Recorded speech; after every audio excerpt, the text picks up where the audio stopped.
Welcome back, astronomical learners. I'm your host, Mrs. Deanna. So today, for Teach It Tuesday, I wanted to show you how I really helped myself as a kid remember how to tell time, and it includes multiplication and some fractions. But don't be alarmed, I'll explain it all to you. So if you're ready, let's get started. Alright, so if you're seeing all this, don't be overwhelmed. I'm going to put these to the side for a little bit. But I want to show you this. I can't remember where I picked this up. I can't remember if it was Target or Dollar Tree, but it has a front and back. So you practice on these, but for demonstrations I want to show you this. So the front of the clock, you're going to start at 12, and we go 1, 2, 3, 4, 5, 6, 7, 8, 9, 10, 11, 12. Now, understand that this is just half of a day. So it's like this. Half of a day. Now, a complete day is actually 2 of these. 12 plus 12, which is going to equal 24. 24 hours in a day. Okay? So the clock is like a whole piece of pie. So, I want you to understand that the big hand is always going to point to the minutes.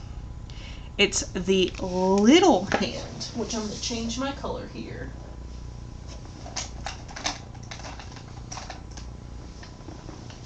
The little hand, that's going to be the hour. So this will be 2 o'clock. So it would be 0, 2, 0, 0. And I want you to know, if it's just like this, it could be AM or PM.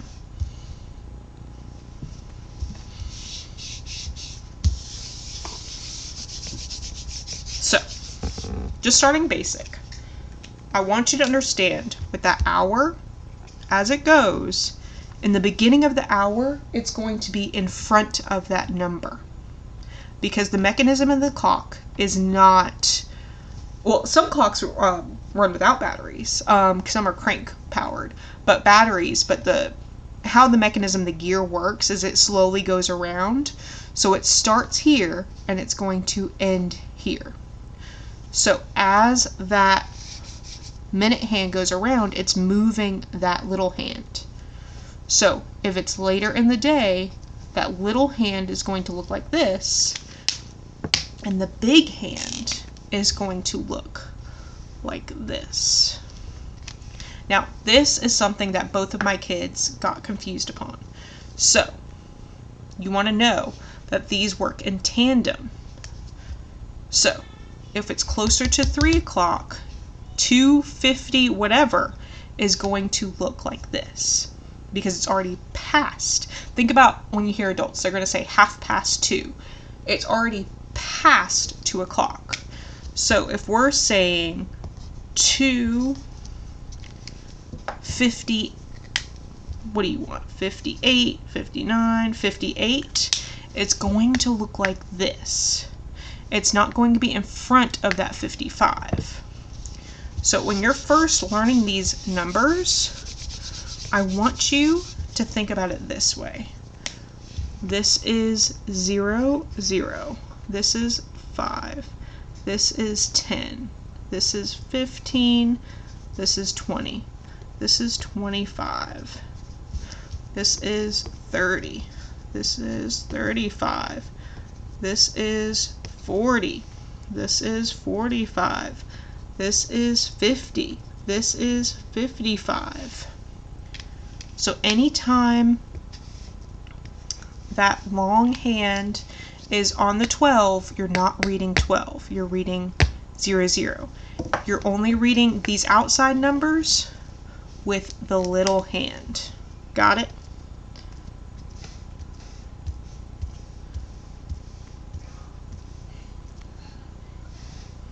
So if it is 1 o'clock, it's going to look like this. Does that make sense? And it would be 0, 1, 0, 0. Now, if you happen to go into the military when you're older, they don't do 12 hours. That 1 o'clock would actually be 1, 3, 0, 0. Can you figure how they got that? What comes after 12? That's right, 13. So 2 o'clock would be what? 14. 3 o'clock would be what? 15. Now don't get confused here. 4 o'clock will be what? 1600. 5 o'clock will be what? 1700. And so on until we get to 24 hours. So midnight, or 12 o'clock a.m. is military time 24. And they don't do a.m. p.m. because they don't have to. 12 o'clock p.m. is the same in regular time and military time. Okay, so how did I learn this as a kid? Multiplication. So, remember you saw me count around? What is similar to multiplication when it comes to fives? Counting by fives. So if you have 5 of something and you keep adding 5 of something, you're going to have 5, 10, 15, 20, 25,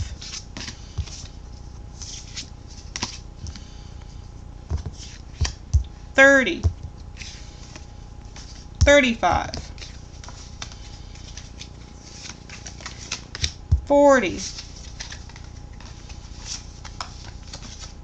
and I don't have, but 5 times 9 is 45. 5 times 10 is 50. 5 times 11 is 55. So if you know your times tables, you can remember those minute signatures.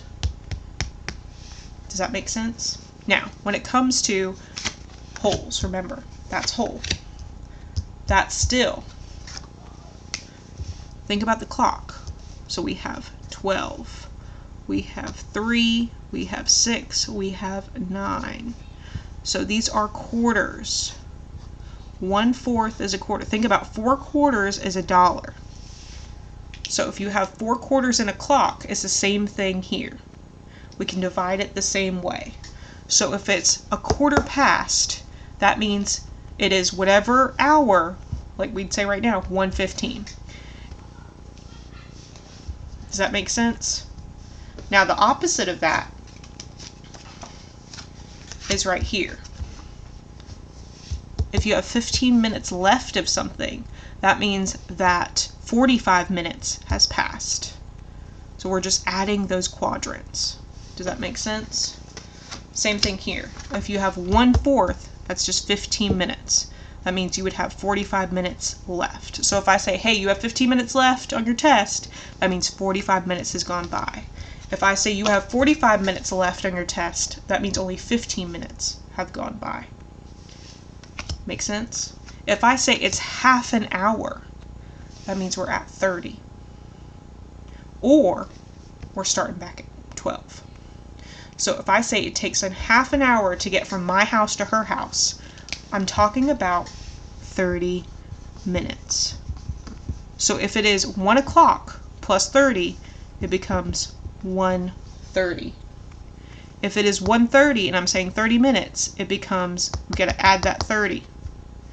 So the thing with time is, you can't just add those numbers. You have to think about fractions. So we're not counting 3 plus 3.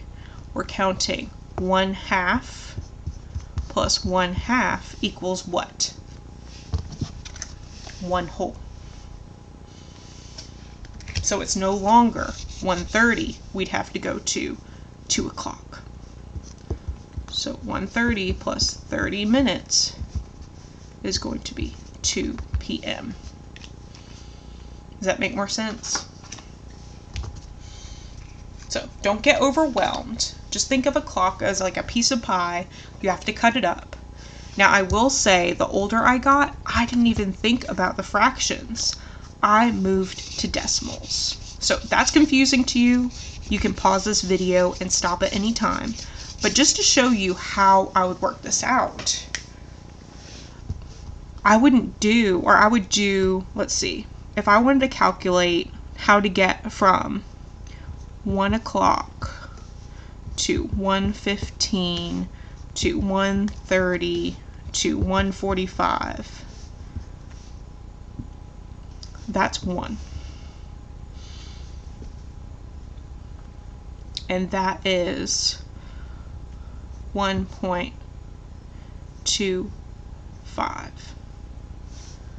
1.5, 1.75. So I would think in terms of decimals. So in my calculator, I would just either add or subtract the decimal equivalent, or really it's the fraction equivalent of the time. So really, 1 o'clock, if you're adding any time, it's just a whole number. 1:15, you're adding 1.25. 1:30, you're adding 1.5, because really it's 50. 150. 145, 175, because of that right there. Because you have a whole number, you have 25, and then back to my other ones here. Here, I'll put my 25. We have 1/2 or 0.50. We have 3/4 or 0.75.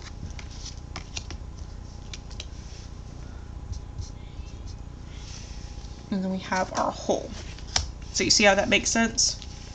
So that's how I divide the time. So whenever it came to a time question, now I will say it gets more advanced in algebra, like we were calculating trains, but for basics right here, I used this. And that's just how my brain works. But if that's too confusing, that's okay. It works for me. It's not for everybody. We can just go back to this and think about playing with that clock. Now, you don't need this fancy board. You can use any dry erase board, and if you have a dry erase marker, or any piece of paper and a marker, and you can practice telling time. But thank you for watching.